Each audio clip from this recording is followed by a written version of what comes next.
Before NFL draft wrapped up and the Browns selecting 6 players, we're going to dig deep on each of these individuals. We're going to start here with Michael Hall Jr. from The Ohio State University. Your latest Locked On Browns bonus style is live now.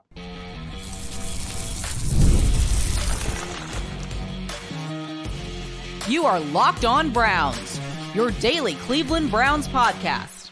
Part of the Locked On Podcast Network, your team every day. Welcome back, my friends, to the show that never ends, your daily delivery of all things Dog Pound, LGB, on the LOB, the Locked On Browns podcast, brought to the Locked On Podcast Network, your team every day.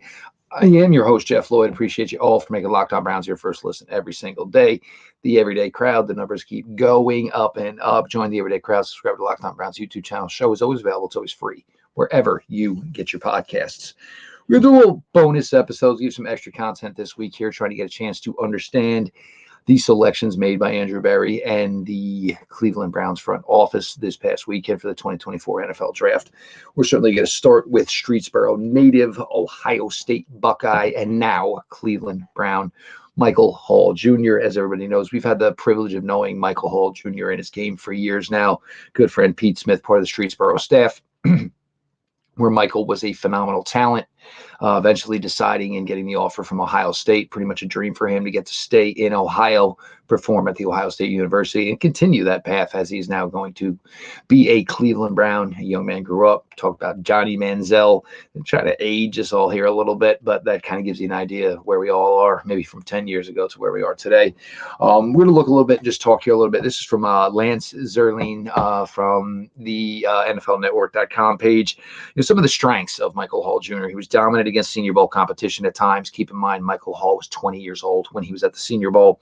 He corkscrews post leg into the ground for added double team anchor, impressive ability to absorb contact and play off the block, beats single blocks with a slide step and arm over move, attacks one edge while setting up counter to the other in his rush, active hands and short area quickness, and brings pressure to the pocket. Michael Hall ideally projects to be a 3 technique in an NFL defense, a one-gap penetrator, able to beat guards one-on-one.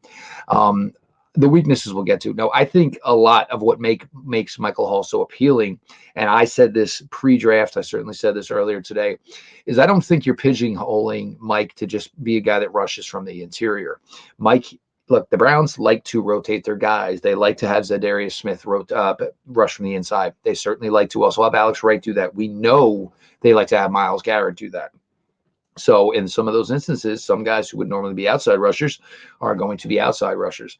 If Michael is one of your best pure pass rushers, you could see, Maurice Hurst, Michael Hall Jr., Myles Garrett, and whatever defensive end you have on the field. You can go 3 edge rushers and play Zadarius in the middle, play 2 edge rushers. There are a lot of scenarios the Browns can play. This is all keeping in mind Maurice Hurst can get after the passer. Quentin Jefferson can get after the passer. Michael Hall Jr. can get after the passer. Shelby Harris can get after the passer. So the Browns did themselves a really, really smart job with that. Winning teams need pass rushers. You never have enough pass rush when you are a winning team. A lot of the concerns as far as Mike Hall Jr. are probably things that can be corrected. Mike, he's not going to be able to correct the fact that he is not 6'3" or taller. Ideally, defensive tackles, the threshold is usually 6'3.5". Mike is about 3/4 of an inch short of that. And that's nothing Mike Hall is going to be able to correct. Can he correct strength issues? Certainly. He's 20 years old. He won't turn 21 till June 13th. He can certainly put, better effort in the weight room too. And this is something that's going to come with an understanding of being in the NFL and what it takes to succeed in the NFL. You don't know what you don't know until you need to know it. And so for Mike, that is obviously going to be, something where he's just going to get, more functional strength, which certainly makes sense. He's 20 years old. So, some things that are, going to be things that probably are going to help him. His weaknesses, look, a lot of it, again, is based to the fact that he is just a tad bit undersized. 299, what he weighed in at the pro day, which was a very good number for him. Certainly a really good number, seeing as he was able to put up some really, really solid testing numbers. Mike is a very athletic guy, was a basketball player in high school. That athleticism certainly carried over to the football field. But, it takes time to just become a one sport athlete and gravitate into it and find out how you do this 12 months a year. Certainly being a player at the Ohio State University assisted him in doing that. Now it'll be about nutrition, in learning to eat correctly, scheduling and regimenting his workouts correctly. He already has a great positional coach, Coach Ed, who had 2 first-rounders in his class, of course, Michael Hall in the second round as well. So for Mike, this is a really good selection. I know there's people who probably believe there is some boom or bust potential, and that's probably the case if you're going to label him as an undersized defensive tackle, which I just hate it. I just don't like it because I think Michael Hall is a very athletic defensive lineman. And if you told me I had to worry about a guy trying to become a better pass rusher as opposed to be a guy trying to get some more functional strength to be a full-time interior player, I'd rather have the guy to get the functional strength.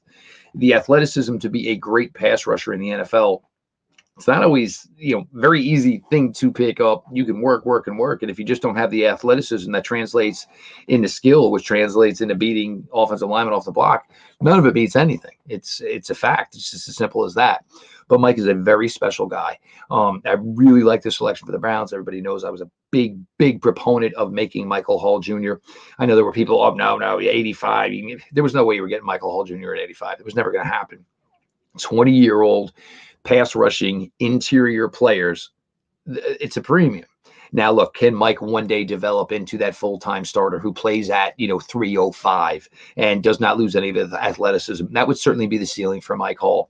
But if not, he could be a player like Quentin Jefferson, who's been in the NFL forever and at 32 years old, still making money rushing from the interior. We're going to go a little further in depth on the Browns defensive tackle room, where Mike Hall currently stands within that room. Your latest Locked On Browns rolls on. I'm sure the NBA playoffs have you all giddy. Some of these series tied 2 games apiece. But did you know that Game Time is now an authorized ticket marketplace of the NBA, which makes getting playoff tickets even faster and easier? Prices on the Game Time app actually go down closer the game gets to tip off. Killer last-minute deals, all-in prices viewed from your seat, and our lowest price guarantee. Game Time takes the guesswork out of buying NBA tickets. Last-minute deals. You can save up to 60% off buying last minute for sports, concerts, comedy, theater, and more. Toggling this feature, the all-in pricing feature, shows the total up front. So it's not an escalating thing, step 1, step 2, step 3, and then all of a sudden you're paying $80 more per ticket than you actually thought you were. It doesn't work that way with Game Time. Take the guesswork out of buying tickets with Game Time. Download the Game Time app, create an account, and use the code LOCKEDONNFL for $20 off your first purchase. Terms apply. Again, create an account and redeem code LOCKEDONNFL for $20 off. Download Game Time today. Last minute tickets, lowest price, guaranteed. All right, game off. We got to pause here to talk more about Monopoly Go. I know what you're saying. Flag on the play. You already talked about that, but there is just so much good stuff in this game. In Monopoly Go, you can team up with friends for time tournaments where you work together to build up each other's boards. The more you win together, the more awesome prizes you unlock, and there is so much more to get. Unique stickers you can trade with your friends to complete albums for big prizes, cool new playing pieces to travel the boards with, hilarious emojis for taunting friends when you smash their buildings or heist their vaults. Plus, Monopoly Go feels new and exciting every day with constantly changing tournaments and challenges. A ton include their own unique mini games like digging for treasure or a robot pachinko machine. And there's always new timed events that help you win big, like massive multipliers for everything you win or rent freezies. There's always something fun to discover in Monopoly Go. So get off the bench and go download it now for free on Google Play or the App Store. Game on.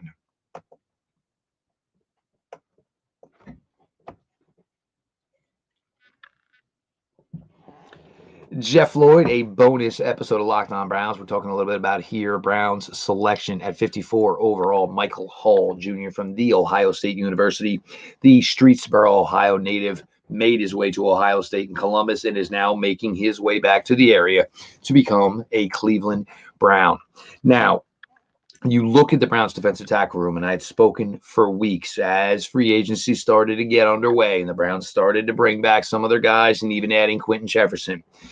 You have Siaki Ika, who is going now into his second year with the Cleveland Browns.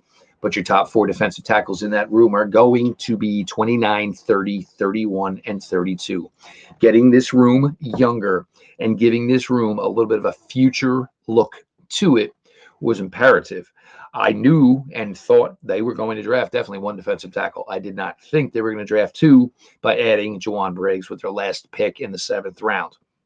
Now, Hall comes in right away. He's going to make the roster. We know he's going to make the roster. He was drafted 54th overall. There's no question about that. Now, I've a lot of people back and forth. Well, Siaki Ika, what are you going to do there? Look, when you get to be a team where the Browns are now roster-wise, and you come off the season they came off of last year and went to the playoffs, the thing for the Cleveland Browns is there's no places being held for anybody anymore. You're either ready to go, you're ready to contribute, or you might not be part of the Cleveland Browns and you might have to go find a job somewhere else, and that's okay. Or you might be a guy that, is going to have to, ends up getting released late in camp and maybe has to fight through the practice squad to try to get an opportunity to get back on the 53-man roster. This is just the way it is. There are going to be tough decisions that are going to have to be made over the several months ahead, for the Cleveland Browns. But some of these guys are going to have to either show out or get out. It's just a fact of the matter. The question is certainly, Dalvin Tomlinson will be here. Shelby Harris with sort of a 2-year deal will be here. The Browns absolutely love Maurice Hurst. They absolutely love Quentin Jefferson. So there's 4 tackles right there. And, with Michael Hall Jr., he is guaranteed. So that's probably 5 guys. Yes, Briggs is going to fight for a roster spot. Ika is going to fight for a roster spot. And of course, this all accounts in the fact that something does not happen to anybody in front of them. But with Mike, this is a guy, and maybe who knows? I mean, it'd be odd. It would be odd, but technically he walks in and he's probably the 5th defensive tackle within that room, which maybe doesn't necessarily guarantee that he plays week 1, suits up week 1. But like I said, there is a factor here from Mike Hall Jr. that I think that a lot of people are not bringing into the light, so to speak. I think Mike can certainly line up in a nickel and dime situation and play base end. You loved what Myles Garrett does from the interior. Let's all go back to week 1 last year against the Bengals. The Kriller crossover standing above the garden center of the Cincinnati Bengals, and the two of them looking at each other like, oh, man, I don't know what's coming, but it's not going to be good. So you want that flexibility from Myles Garrett.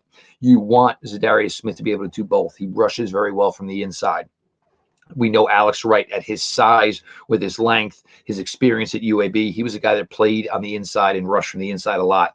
He's a smart enough guy on the inside that he knows if he's not going to get home, he's going to use that big wingspan and create issues. Mike Hall Jr. can contribute on this defensive line right away for the Cleveland Browns. The reps won't be many early, but you're talking about a player can come in and maybe 10, start maybe 5, 6, 7, 8, 9, 10 pass rushing reps in games early as a rookie, and then it will come the experience factor and learning, hey, these guys, the interior players, they are grown men. This, and Mike will get some experience and learn what he has to do to make his way to become a full-time starter in the NFL. I get the folks that want to put the boomer bust label on him, but Michael Hall Jr. will have a 10-year career, God willing, in the NFL, because pass rush from the interior is a premium. And Michael Hall Jr. can do that from day 1, and he will not turn 21 until June 13th. Brown's got a really good one in Michael Hall Jr. I cannot wait to see this young man hit the practice fields, contribute in preseason games, and then finally get his way into the rotation of the defensive line for the Cleveland Browns. It's going to be a really, really exciting time. The Browns needed to get younger at the defensive tackle position. They needed to have some cap flexibility somewhere on the defensive line, and Michael Hall Jr. gives them that in spades in several ways. We're going to continue this series. We'll put it out an episode tomorrow on Zach Zinder, Jamari Thrash, and we'll continue to roll on through. Just some thoughts here, and I want to keep it going, the bonus content here, you guys. It's always a fun weekend. Tired as all get out, cannot lie. But Browns, the draft grades are out. I understand it. Browns probably aren't getting good grades. I don't really look at them. It's just not something I necessarily have to do. But with 6 selections, you didn't start until 54. The Browns chose not to trade down, trade up for whatever reason they did. It was for Andrew Berry, kind of a vanilla draft, kind of just made his picks, got in, got out.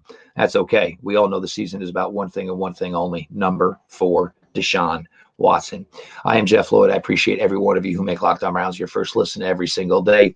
The everyday crowd, if you're not part of it by now, get on the bus, Gus, and subscribe to Locked On Browns YouTube channel. The show is always available. It is always free wherever you get your podcasts. This has been your daily delivery of all things Dog Pound. LGB on ELOB. Let's go Browns.